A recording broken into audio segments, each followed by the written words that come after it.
Kaibigan, naniniwala ka ba sa tinatawag na unconditional love? Marahil narinig mo na to sa mga kanta, tula, pelikula, at mga iba't-ibang literatura. Ngunit matanong po kita, totoo bang merong unconditional love o yung pagmamahal na walang kondisyon? Ano nga ba ang sinasabi ng Bibliya tungkol dito? Halina't tuklasin natin ang katotohanan tungkol sa unconditional love mula mismo sa banal na aklat, ang Bibliya.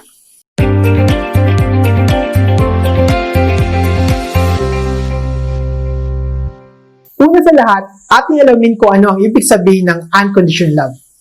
Ang unconditional love ay yung pag-ibig na walang anumang kondisyon.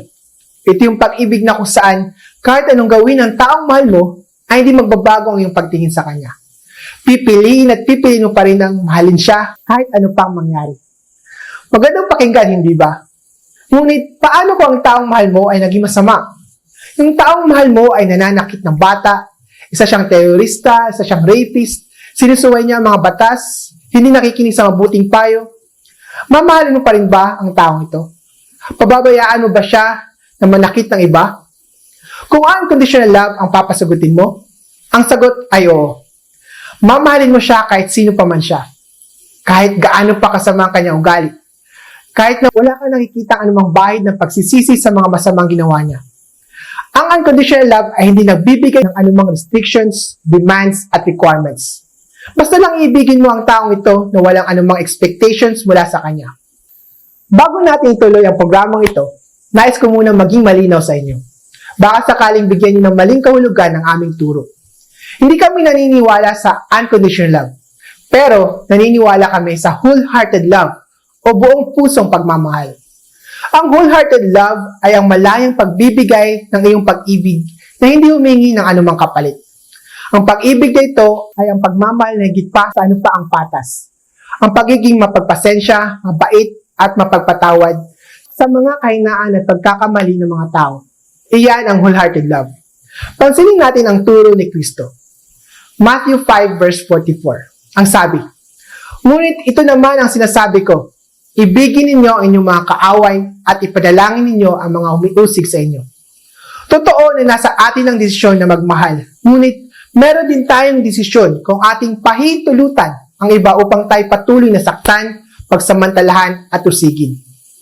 Ang walang kondisyon na pag-ibig ay iba dito. Ang nangyayari sa walang kondisyong pag-ibig ay ang pagsasawalang bahala ng pagiging mapang-abuso ng iba. Kapag sa isang relasyon, pinapabayaan ng ibang tao na abusuhin ang isang tao, diyan na papasok ang napakaraming problema. Ngayong araw na ito, inaanyayahan ko kayo na suriin ang 10 katotohanan tungkol sa unconditional love. Unang katotohanan. Ang walang kondisyong pag-ibig ay hindi nagmula sa Bibliya. Alam niyo ba na ang salitang unconditional love ay isang katagang nilikha na isang alemang psychoanalyst noong 1934. Ang pangalan niya ay Erich Fromm. Si Erich Fromm ay kilala bilang isang taong hindi naniniwala at nanampalataya sa Diyos. Ayon sa kanya, imbis maniwala tayo sa Diyos, dapat maniwala tayo sa ating sarili. Para sa kanya, ang unconditional love ay isang uri ng pag-ibig na tanging mga ina lamang ang makakapagbigay. Dahil dito, ginamit ng mga tao ang konsepto ng unconditional love upang bigyang katwiran ang sexual revolution ng 1960s. Kung ganun, ang unconditional love ay isang konsepto na pinakilala ng mga tao at hindi ng Diyos. Pangalawang katotohanan. Sa isang relasyon, mayroong mga expectations na dapat magampanan. Ang walang kondisyong pag-ibig ay hindi makatotohanan. Kung isipin nyo ng mabuti, ang ganitong pag-ibig ay nagbibigay daan para sa walang katapusang paghihirap. Hindi pwedeng sa isang relasyon ay isang tao lamang ang nagmamahal. Ayon sa Romans 13 verse 10, ang umiibig ay hindi gumagawa ng masama kaninuman, kaya't ang pag-ibig ang katuparan ng kautusan. Makikita natin ang tunay na pag-ibig ay nakakabuti at hindi nakakasama sa atin. Ngunit ang unconditional love ay nagdudulot ng pasakit at paghihirap. Ikatlong katotohanan. Ang unconditional love ay isang mapanganib na konsepto. Ang unconditional love ay nagiging mapanganib dahil ang taong nagmamahal ng walang kondisyon ay maaaring maabuso. Hindi lamang yan, kundi marami sa mga taong nagmamahal ng walang kondisyon ay nihayaan nila ang kanilang sarili na maapi, masaktan at mapabayaan. Hindi nila iniisip na maaaring ikamamatay nila ang pagpapanatili sa isang abusadong relasyon. Nabubulag ng unconditional love ng isang tao at nababaluktot nito ang tunay na kahulugan ng pag-ibig. Ika-4 na katotohanan. Ang ating kasalanan ay maglalayo sa atin sa Diyos. Nasubukan mo bang manalangin sa Diyos ngunit parang iyong mga panalangin na hindi niya naririnig? Maaaring ito ang dahilan. Mababasa natin sa Isaiah 59 verse 1 to 2. Tignan ninyo, si Yahweh ay may kakayahan upang iligtas ka. Siya hindi bingi upang hindi marinig ang inyong hinaing. Kung hindi siya bingi, bakit parang hindi niya naririnig ang ating mga panalangin? Ito ang sagot. Ang masasama ninyong gawa ang dahilan ng pagkawalay ninyo sa Diyos. Nagkasala kayo kaya hindi ninyo siya makita at hindi niya kayo marinig.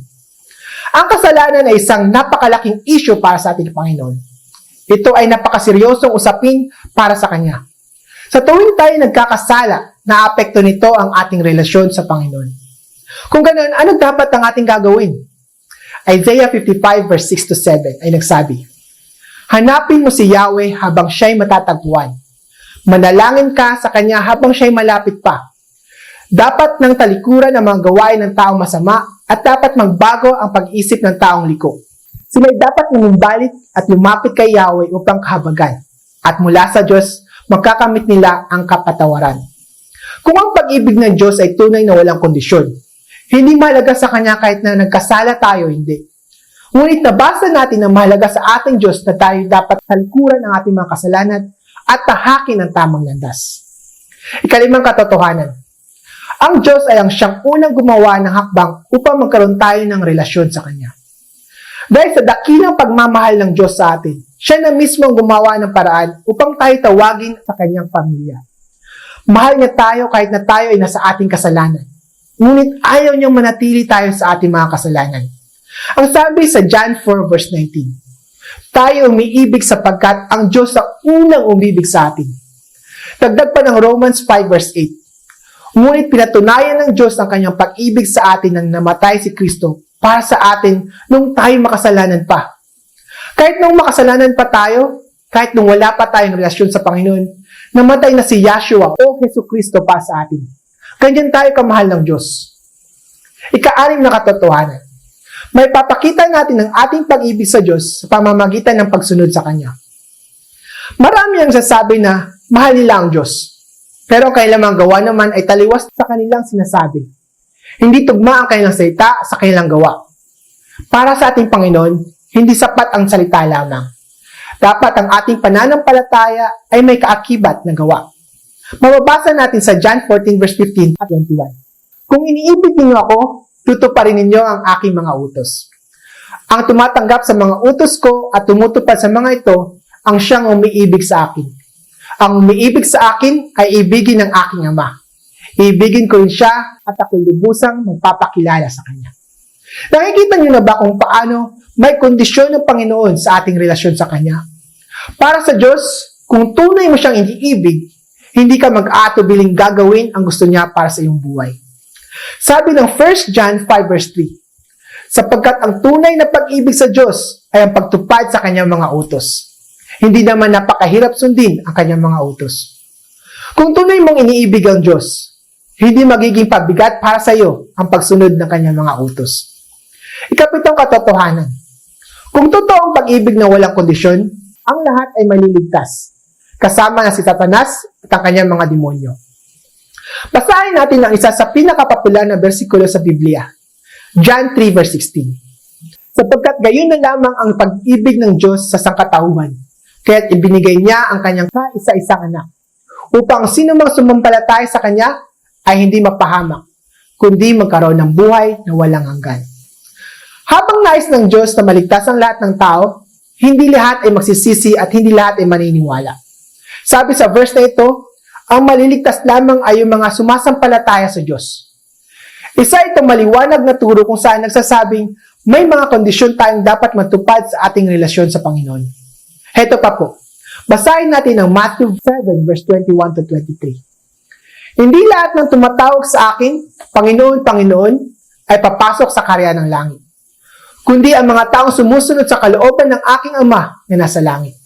Sa araw ng paghukom, marami ang magsasabi sa akin, Panginoon, hindi po ba sa iyong pangalan ay nangaral kami, nagpalayas ng mga demonyo at gumawa ng mga himala? Ngunit sasabihin ko sa kanila, hindi ko kayo kilala. Lumayo kayo sa akin, kayo mga gumagawa ng kasamaan. Sa tingin niyo ba, ito ay sumusuporta sa konsepto ng unconditional love? Maliwanag pa sa sikat ng araw. Ang kasagutan ay hindi. Ang Bibliya ay nagsasabing may kondisyon tayong dapat tuparin. Ika-8 katotohanan. Kung totoo ang unconditional love, wala sanang mamamatay sa impyerno. Basahin natin ang Hebrews 10 verse 26 to 27. Matapos nating malaman at tanggapin ang katotohanan at sadyain pa rin nating magkasala, wala nang handog na maialay pa para sa ikapagpapatawad ng ating mga kasalanan. Ang naghihintay na lamang sa atin ay ang kakilakilabot na paghukom at ang naglalagabgab na apoy na tutupok sa mga kaaway ng Diyos. Dagdag pa ng pahayag o Revelation 21 verse 8. Subalit para naman sa mga duwag, mga taksil, mga gumagawa ng mga kasuklam-suklam na bagay, mga mamamamatay tao, mga nakikiapid, mga mangkukulam, mga sumasamba sa Diyos-Diyosan, at sa lahat ng mga sinungaling, ang magiging bahagi nila ay sa lawa ng nagliliyab na apoy at asupre. Ito ang pangalawang kamatayan. Ika-9 na katotohanan. Ang pag-ibig ay hindi lamang puro salita, kundi dapat may gawa. Ito ang sabi ng 1 John 3 verse 18. Mga anak, huwag tayong magmahal sa pamamagitan ng salita lamang, kundi patunayan natin ito sa pamamagitan ng gawa. Isipin mo to, aking kaibigan. Paano kung ang isang lalaki sa araw-araw na pagsasama nila ng kanyang asawa ay lagi nagpapahayag ng kanyang pagmamahal at matatag na katapatan? Ngunit tuwing gabi ay andun siya natutulog kasama ang ibang babae. Mabilis nating masasabi na ang pag-ibig ng lalaki ay huwad, hindi totoo. Bakit?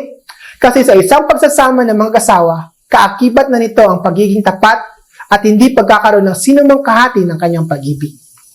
Pinapatunay lamang nito na ang pag-ibig ay mayroong nakalaan na kondisyon na dapat sundin ng parehong nagmamahalan kung gusto nilang magtagal pa ang kanilang pagsasama. Ika-10 katotohanan. Ang nais ng Diyos ay ang ating katapatan. Totoong lahat tayo ay makasalanan. Ngunit tinatanggap pa rin tayo ng ating Ama. Basta ba'y tayo ay tapat sa Kanya at handa tayong magsisi at magbago mula sa ating mga kasalanan.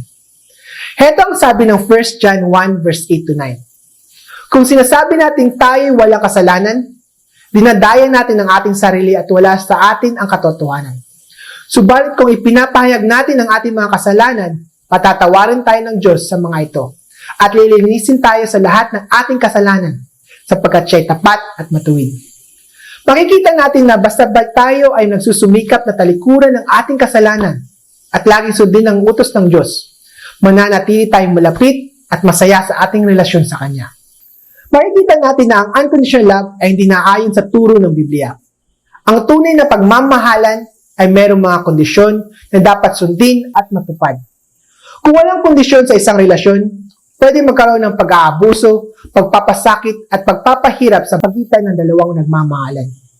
Tandaan natin na ang grace of God o ang Kanyang grasya ay hindi nangangahulugan na pwede nating abusuin ang Kanyang pagmamahal. Oo, tama. Mahal tayo ng Diyos at walang sino man ang makakahigit pa sa Kanyang pag-ibig.